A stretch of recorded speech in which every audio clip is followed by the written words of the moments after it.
प्यारे बच्चों, स्वागत है आप लोग का आपके channel zero to hero classes पे। आज क्लास 7 का हम क्वेश्चन 14 नंबर है। एक्सरसाइज 1 का बी का ये 14 नंबर है। देखिए क्या है क्वेश्चन।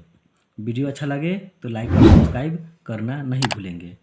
एक सीमेंट कंपनी को सफ़ेद सीमेंट बेचने पर 8 रुपये प्रति बोरी के दर से लाभ होता है। यानी एक सफ़ेद सीमेंट का बेचेगा ना, एक बोरा सीमेंट बेचने पर उसको 8 रुपया का लाभ होता है। ठीक है। और स्लेटी रंग के सीमेंट बेचने पर उसको 5 रुपया का प्रति बोरी हानि होता है। यानी एक बोरा बेचेगा तो 5 रुपया हानि होगा और एक बोरा बेचेगा तो 8 रुपया का लाभ होगा। तो कौन सा? तो सफ़ेद बोरा सीमेंट बेचने पे 8 रुपया का लाभ एक बोरा पे, और स्लेटी रंग का सीमेंट बेचने पर 5 रुपया का हानि होता है। तो देखिए बोर्ड पे क्वेश्चन, देखिए यहाँ क्या है। एक बोरी सफ़ेद सीमेंट बेचने पर लाभ कितना है? 8 रुपया। और एक बोरी स्लेटी रंग की सीमेंट बेचने पर हानि कितना है? 5 रुपया। ठीक है। तो क्वेश्चन 1 नंबर में आप देखेंगे बुक में क्या कह रहा है। देखिए यहाँ बुक में कि 300 बोरी, देखिए क्या है यहाँ, देखिए किसी महीने में वह कंपनी 300 बोरिया सफ़ेद सीमेंट, यानी 300 बोरा सफ़ेद सीमेंट बेच रहा है। ठीक है ना। तो देखिए क्या होगा। सो कहेंगे 300 नहीं है, 3000 है। ठीक है। तो 3000 बोरियां क्या है? 3000 बोरियों सफ़ेद सीमेंट बेचने पर लाभ इक्वल टू कितना होगा? कुल लाभ यहाँ लिख दीजिए। कुल लाभ कितना होगा? 300 बोरिया बेच रहे हैं सफ़ेद सीमेंट, तो सफ़ेद सीमेंट पे लाभ हो रहा है 8 रुपया एक बोरा पे। तो 3000 बोरा पर कितना लाभ हो जाएगा? तो 24,000 रुपया का लाभ हो गया। ठीक है। कहीं दिक्कत आपको नहीं होनी चाहिए। उसी प्रकार से इसी में बोला जा रहा है कि 5,000 बोरिया स्लेटी रंग का है। स्लेटी सीमेंट बेचने पर कुल हानि, आप बताइए। 5,000 बोरिया स्लेटी सीमेंट, तो स्लेटी सीमेंट के बेचने पर हानि कितना होता है? एक बोरा पर 5 रुपया होता है। ठीक है। एक बोरा पे 5 रुपया हानि होता है। तो 5,000 बोरिया स्लेटी सीमेंट बेचने पर कुल हानि कितना होगा? 5,000 गुना 5 इक्वल टू 25,000 रुपया का क्या होगा? ये हानि हो गया। ठीक है। तो अब बताइए, ये लाभ हुआ 24,000, हानि हो गया 25,000। ठीक है।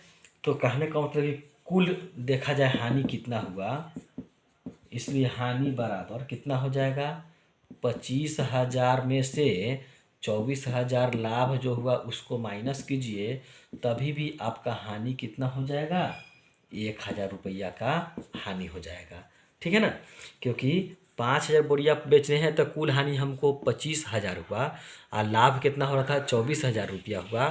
तो दोनों को अगर देखा जाए तो कितना का अंतर हो रहा है? 1,000 का। यानी 24,000 लाभ और 25,000 हानि। तो दोनों को मेंटेन कीजिएगा। तो 25,000 में से 24,000 को घटाइएगा तो 1,000 रुपया आपका जो हुआ ये हानि हुआ। ठीक है। तो इस प्रकार से आप ए नंबर क्वेश्चन देख लिए। अब इसी का बी नंबर क्वेश्चन देखते हैं क्या है। देखिए यहाँ पर क्या है, दूसरा क्वेश्चन देखिए। यदि बेची गई स्लेटी सीमेंट की बोरियों की संख्या 64,100 है। ठीक है। तो देखिए क्या है, तो कंपनी को स्लेटी सीमेंट की बोरियों की कितनी बोरियां बेचनी चाहिए ताकि उस पर लाभ और हानि ना हो। तो पहले स्लेटी सीमेंट की बोरियों की संख्या कितना है? अब 64,100। बोर्ड पे देखिए स्लेटी सीमेंट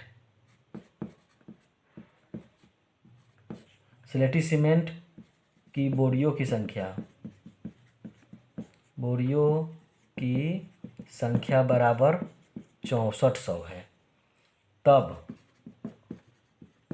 कुल हानि बराबर, क्योंकि सिलेटी सीमेंट के बोरा पर हानि ही हो रहा है, देखिए ना हानि हो रहा है, सिलेटी रंग का सीमेंट के बेचने पर 5 रुपया का हानि हो रहा है, तो 6400 बोरा है तो 6400 गुना 5 कर दीजिए। एक बोरा पे 5 रुपया का सिलेटी रंग के सीमेंट पे हानि होता है, तो 6400 बोरा के संख्या पे कितना होगा देख लीजिए। 5 का 20 के 0, 6 5 30 2 3200, आपका ये जो हुआ हानि हो गया, ठीक है ना। 3200 आपका रुपया जो ये हुआ हानि हुआ। तो अब किताब में अब देखेंगे तो बोला कितने 32,000 ये है, ठीक है ना। 0 0 5 का 20 का 0, 6 5 30 2 32, यानी 32,000 है, ठीक है। तो 32,000 रुपया आपका ये हानि हुआ। 6400 बोरा पर सीमेंट बेचेंगे, यानी एक बोरा पे 5 रुपया, तो 6400 बोरा पे 3200 रुपया का हानि हो गया, ठीक है। तो इसी में 3200 नहीं सर, सॉरी 32,000 है, ठीक है। 32,000 रुपया हानि हो रहा है। तो देखिए बोला जा रहा है क्वेश्चन में कि कितनी बोरियां सीमेंट बेची जानी चाहिए, ठीक है ना। सिलेटी सीमेंट के बोरियों की संख्या जिसपे लाभ और हानि न हो, ठीक है। क्वेश्चन आप बुक में देखेंगे तो बताइए, लिखेंगे बोरियों की संख्या, क्या लिखेंगे, बोरियों की संख्या बराबर ये 3200 करें 32,000, ठीक है, को आप ये 8 रुपया जो सफ़ेद सीमेंट के बोरियों की बोरा पर जो लाभ हो रहा है इससे आप डिवाइड कर दीजिए, पता चल जाएगा कि सिलेटी सीमेंट के बोरियों की संख्या पे कितना लाभ या हानि हो रहा है, यानी बोरियों की संख्या कितना है वो पता चल जाएगा। देखिए 4000 हो जाएगा, 8 से 4 बार में 8 चौका 32 यानी 4000, तो यानी 4000 बोरा हो गया आपका, यानी बोरियों की संख्या कितना हुआ 4000, ठीक है। यानी कि देखिए फिर से बताते हैं, सिलेटी रंग के बोरियों की संख्या 6400 है, तो सिलेटी रंग पे एक बोरा पे 5 रुपया का हानि होता है, तो 6400 बोरा पे कितना हुआ 32,000 रुपया का हानि हुआ। तब बोरियों की संख्या निकालने के लिए 32,000 में हम 8 से इसको डिवाइड करेंगे सफ़ेद रंग के सीमेंट की बोरियों की संख्या से, तो पता चल जाएगा बोरियों की संख्या कितना हुआ, तो 4000 आपका बोरियों की संख्या हुआ। इस प्रकार से 15 नंबर क्वेश्चन देखते हैं बोर्ड पे। देखिए 15 नंबर क्वेश्चन, किसी हिमीकरण मतलब ठंडा प्रक्रिया में कमरे के तापमान को 40 डिग्री सेंटीग्रेड से 5 डिग्री प्रति घंटे की दर से कम करने की आवश्यकता है। तो सबसे पहले देखिए हिमीकरण में कमरे का तापमान कितना डिग्री सेंटीग्रेड है 40 डिग्री सेंटीग्रेड। देखिए बोर्ड पे कमरे का तापमान कितना है 40 डिग्री सेंटीग्रेड, ठीक है ना। तो 5 डिग्री सेंटीग्रेड प्रति घंटे की दर से कम करने पर, यहाँ लिखेंगे 5 डिग्री सेंटीग्रेड प्रति घंटे की दर से कम करने पर कमरे का तापमान क्या होगा 5 गुना, देखिए यहाँ प्रति 1 घंटा में 5 डिग्री सेंटीग्रेड है, देखिए यहाँ 1 घंटा में यानी प्रति घंटे मतलब 1 घंटा में 5 डिग्री सेंटीग्रेड है, तो 10 घंटे के बाद कितना होगा, तो 10 से गुना कर दीजिए, इसमें 10 से गुना कर दीजिए। प्रति घंटा मतलब 1 घंटा में 5 डिग्री सेंटीग्रेड की दर से कम होता है, तो कमरे का तापमान 10 घंटे के बाद कितना होगा, ठीक है ना।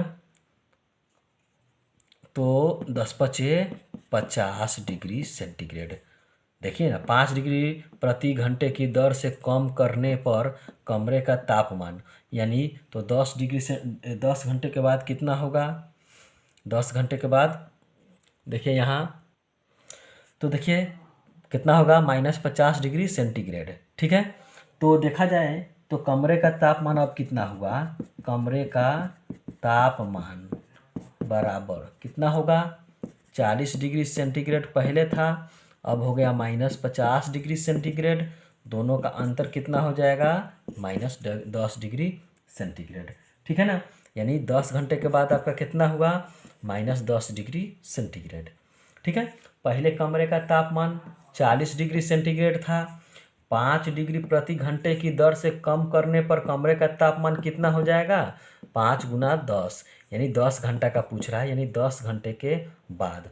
इसको ऐसे भी लिख सकते हैं कि 1 घंटे के बाद कमरे का तापमान 5 डिग्री सेंटीग्रेड होता है। ठीक है, तो 10 घंटे के बाद कमरे का तापमान 10 × 5 यानी 50 डिग्री सेंटीग्रेड हो जाएगा। तो कमरे का तापमान क्या होगा, तो 40 - 50 = -10 डिग्री सेंटीग्रेड। ठीक है, तो आसान क्वेश्चन था, तो हम इस प्रकार से 15 नंबर क्वेश्चन को समझे। ठीक है, तो आशा करते हैं कि आपको ये वीडियो अच्छा लगा होगा। अच्छा लगा हो तो प्लीज़ लाइक, शेयर और सब्सक्राइब करना नहीं भूलेंगे। आज की क्लास को यहीं समाप्त करते हैं। जय हिंद।